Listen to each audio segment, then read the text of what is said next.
Hey, salut à tous. Vous vous rappelez de ce casque les amis? Je vous l'ai présenté en vidéo pour ceux qui me suivent. Le nouveau casque que j'avais reçu, voilà. Nouveau casque de chez 50 Factory, un pull-in type cross, voilà, aux couleurs bleu, blanc, rouge.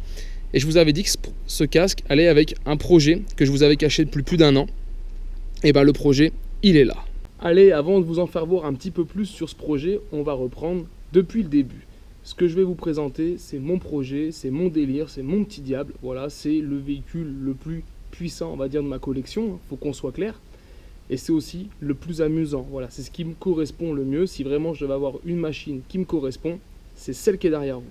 Alors, vous le savez, je suis mobber, mais aussi motard. Il faut savoir que sur l'année, pour moi, chaque saison, c'est environ entre 20 000 et 30 000 km de deux roues, tout confondu, dont une grosse partie se fait aussi en off-road, c'est-à-dire de la piste, du chemin. Voilà, c'est pas du trial, c'est pas du cross, voilà, c'est vraiment juste de la balade en hors-piste. Donc pour faire du off-road, j'ai eu pas mal de machines, certaines que vous connaissez, d'autres que je vous ai jamais présentées, mais ce qui me manquait, c'est un 50 cm3 capable de faire du off-road. C'est donc comme ça que j'ai décidé de créer mon 50 cm3 pour faire du trail. Donc voilà, j'ai un peu étudié pendant longtemps, fait quelques croquis de ce que je voulais, de l'image finale que je voulais de la machine. Voilà, de sa hauteur, de l'empattement, du moteur que je voulais, de l'autonomie d'essence que je voulais. Et donc, j'ai créé le FT50. FT pour French Trail, d'accord, et 50 pour 50 cm3, que finalement j'ai cassé avant le salon du deux roues de Lyon de cette année, là où je voulais vous la présenter, l'inaugurer, et j'ai cassé le moteur juste avant. J'ai donc décidé de refaire un moteur et je suis passé en 70 cm3 sur un kit Ersal, de façon à gagner encore un petit peu plus de couple. Et donc on a changé le nom de la machine, j'ai changé le nom de la machine, elle s'appelle donc maintenant la FT70. Et pour mener à bien ce projet, je me suis donc entouré d'amis et de passionnés que je vais vous présenter tout de suite. Alors je vais essayer d'oublier personne, mais voilà, tous les amis, tous ceux qui m'ont accompagné dans ce projet sont ici sur la machine, sur le kit déco. Kit déco que je dois à Soalp et que je remercie, qui donne l'aspect final à cette machine.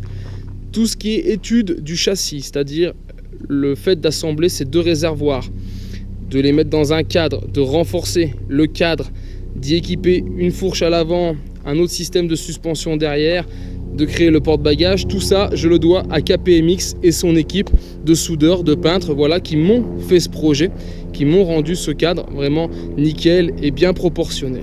Il y a après tous les consommables, les gaines, les câbles, les joints moteurs, le keychain, la chaîne, voilà, tout ce qui va autour et qui permet de faire fonctionner cette machine, ça je le dois à la mobilette dromoise, voilà, qui m'ont suivi aussi dans ce projet. Donc ça c'est super cool et je les en remercie. On a ici tout ce qui est protection de poignet ou encore le pot ici à l'arrière qui est un pot GenCode. Voilà, ça je le dois donc à 50 Factory. Après cette machine, elle roule aussi avec de l'huile et du mélange, voilà.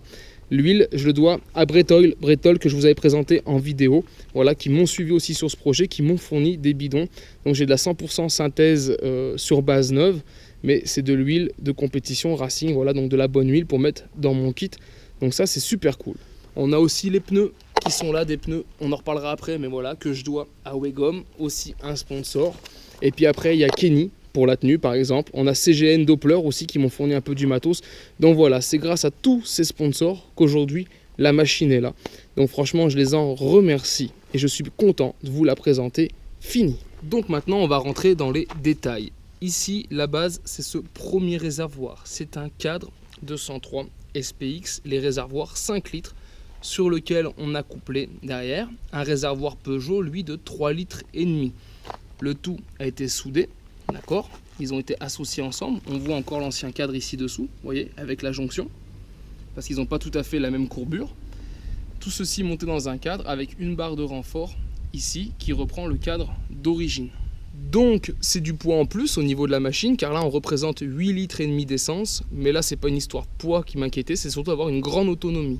Autant vous dire que 8,5 litres avec un carbu de 15, dessous, on sera pas mal sur l'autonomie. Je pense qu'on pourra taper, donc ça on le verra dans le temps et à l'utilisation, mais on pourra peut-être taper les 300 km, pas loin. Sur ce cadre, je vous le disais tout à l'heure dans la présentation, l'adaptation d'une fourche, donc ça c'est une fourche de 50 MBK, trouvée en bourse, tout simplement. Et à l'arrière aussi ici, la pose d'un renfort que vous voyez, voilà, de façon à garder quand même de la rigidité au niveau de la suspension arrière et que ça ne casse pas. Et là, c'est une suspension arrière de moto qui elle aussi a été dégotée en bourse par KPMX. Et on retrouve à l'arrière, comme ici à l'avant, 2 jantes à bâton en alu. On aurait pu monter sur des rayons. Alors ça n'aurait pas donné le même esthétique et surtout on n'a pas l'utilité. C'est un trail, c'est pour faire de la balade, c'est pas pour taper des gros sauts. Donc là, les jantes en alu feront l'affaire, ne casseront pas vraiment, sauf si on vient vraiment taper très très fort. Et je vous le disais, elles ont été montées dessus avec 2 pneus Wegom 70-100 par 17. Voilà, des pneus tirés du Mopcross. Allez, on va remonter un peu et on arrive sur ce garde-boue ici à l'avant. Garde-boue aussi les amis, qui a été tiré d'une bourse de pièces. Donc ne me demandez pas d'où il vient. C'est juste, voilà, il a été trouvé sur une bourse. Il allait très bien sur cette machine, donc il a été adapté. À l'avant, une tête de fourche toute neuve que j'avais en stock et qui vient, elle, d'un MBK 51 Passion. Donc voilà, qui a été adapté sur cette machine et qui va plutôt pas mal. Et allez, on va monter d'un cran avec ici guidon. Guidon cross avec mousse de renfort. Protection des mains ici avec des pare-pierres, des pare-branches comme vous voulez. Donc voilà, ça reste du plastique, hein. Derrière, poignée à tirage rapide avec les leviers équipés de petites mousses Polini, histoire d'avoir un petit peu de grippe. Et on aperçoit que j'ai mis ici, donc ça c'est mon décompresseur et ici c'est mon starter. Voilà, je les ai mis sur la montée du guidon et non sur le guidon. Voilà, je me suis dit que de façon à si je venais de taper, il y a moins de chances que je les abîme ici que si je les avais gardés sur le guidon. Donc allez, on va repartir en arrière. On arrive ici sur la selle de Peugeot 103 avec les nouvelles housses qui sont fabriquées blanches pour que ça soit adéquat, hein, vous l'aurez remarqué, bleu, blanc, rouge. Voilà, on est patriotique, on garde les couleurs du pays. Et on arrive à l'arrière. Là aussi, l'adaptation d'un garde-boue trouvé en bourse, les amis. Alors, le modèle, aucune idée, mais voilà, il passe très bien sur le 103. Tout a été repercé, refixé. La création ici d'un petit porte-bagages. Voilà, pour accueillir sur le long terme du matos que je pourrais emmener, peut-être des réserves d'essence, d'huile, ou même de la tenue, de la caméra, etc. Donc voilà, on a fait un petit porte-bagages et on verra comment on acclimate ce porte-bagages avec le temps, soit avec une sacoche, soit avec juste des simples tendeurs ou un filet. Bien sûr, on voit à l'arrière, là on a la plaque d'immatriculation, les amis. Pourquoi? Parce que ce véhicule est immatriculé et assuré. On est d'accord, c'est un 103 SPX dont j'ai fait la démarche pour les papiers, mais qui n'est plus aux normes du fait qu'il a un moteur en kit 70. Mais on reviendra dessus, le fait est qu'il est quand même immatriculé et assuré, c'est normal. Et maintenant, donc, on va arriver sur tout ce qui est la partie moteur et la transmission. Donc le bras oscillant qu'on voit ici, hein, c'est le bras oscillant du 103 SPX, il n'y a pas de souci pour ça, on n'a rien changé. Au niveau de la transmission, à l'avant, eh ben, on est en 10 dents. Et à l'arrière, une couronne de 60 dents, les amis. Donc voilà. Pourquoi on a mis cette transmission? L'idée, c'est pas de faire de la vitesse de pointe, c'est que ça arrache surtout à bas régime. Voilà, c'est pour faire de la promenade, c'est pour monter et que ça grimpe vraiment bien. Donc d'où cette grosse transmission. Et ici, à l'avant, le moteur. Donc là, on ne le voit pas, tout est capoté, hein. C'est des capotages pareils de 103 SPX qui ont été entièrement retaillés de façon à s'adapter au cale-pied et à la forme du bi-réservoir.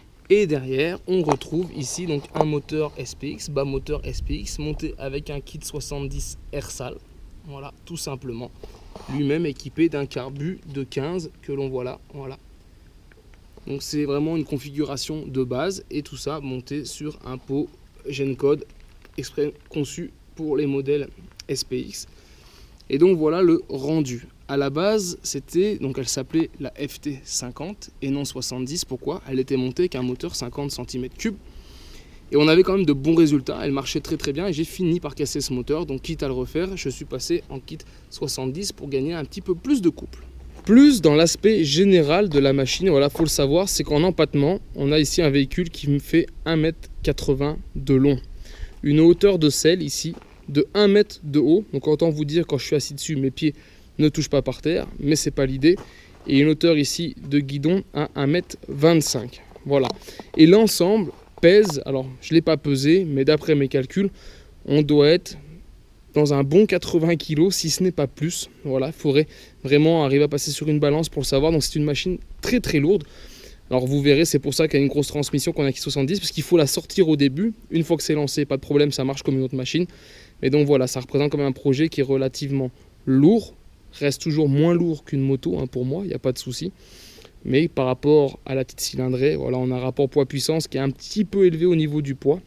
Mais vous verrez, on fera un test pas aujourd'hui, je vous la démarre pas aujourd'hui, je vous fais pas de test aujourd'hui, hein. Ceux qui me suivent, vous savez que ça sera fait en 2 étapes. Là, je l'ai entièrement nettoyée pour vous la présenter. J'ai même fait quelques retouches peinture de façon à ce que vous la voyez au moins une fois propre. On est d'accord, ce véhicule n'est pas fait pour rester dans un salon. Je pense qu'au fur et à mesure qu'on le verra, il sera de moins en moins beau. Avant d'en terminer avec cette présentation, j'ai quand même pris le temps de vous la tourner. On voit bien les 2 réservoirs, voilà, avec les bouchons. Et on a surtout ici 2 robinets d'essence. Donc il y en a un qui est caché derrière le carter, l'autre qui est visible. Donc tout simplement, comment j'ai fait?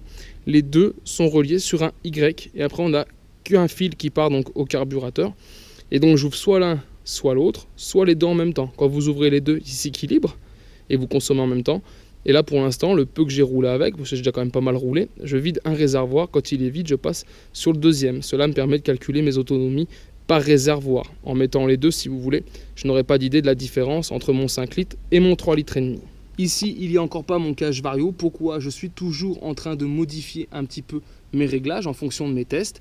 Et pour le démarrage, c'est à la poussette, tout simplement. On enclenche ici le bouton et on démarre à la poussette. Il n'y a pas de kick, il n'y a pas de pédale.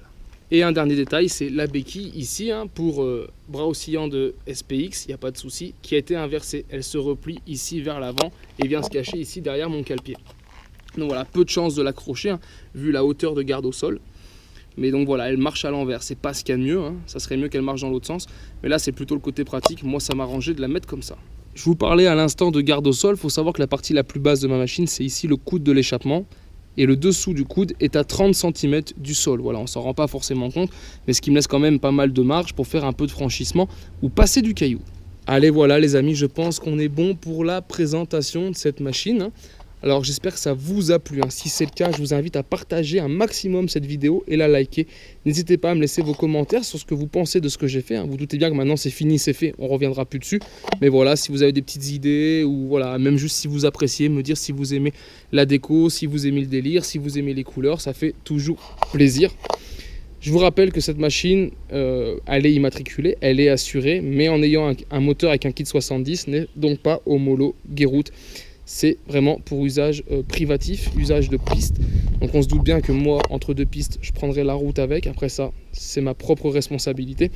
Mais voilà, il faut le savoir. À partir du moment où vous n'êtes plus d'origine, vous n'êtes plus homologué pour faire de la route. Donc voilà les amis, on en a fini avec la présentation du FT70. Alors j'espère vous avoir fait une belle surprise, hein. Je vous l'avais caché parce que je vous l'ai dit, je voulais l'inaugurer au salon du 2 roues de Lyon.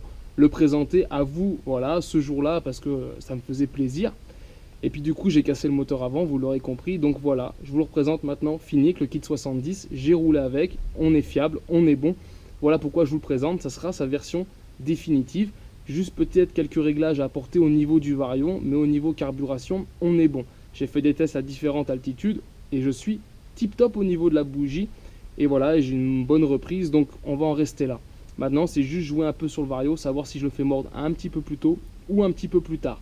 Mais pour ça, il me faut encore des tests. Et donc, bien sûr, la prochaine vidéo, ça sera cette machine à l'essai. Je vous la démarrer, on ira rouler et vous verrez ce que ça donne. On fera de la caméra embarquée aussi pour vous donner pas mal d'idées de ce que c'est que rouler là-dessus. Vous l'avez compris, elle est très grande. On s'en rend peut-être pas forcément compte. Mais voilà, c'est un sacré engin. Et promis, à une prochaine expo, je vous l'amène. En tout cas, je vous invite en attendant à me retrouver sur ma chaîne 100% Mobilette Youngtimer pour d'autres vidéos, tutos et présentations. Et en attendant, ciao ciao.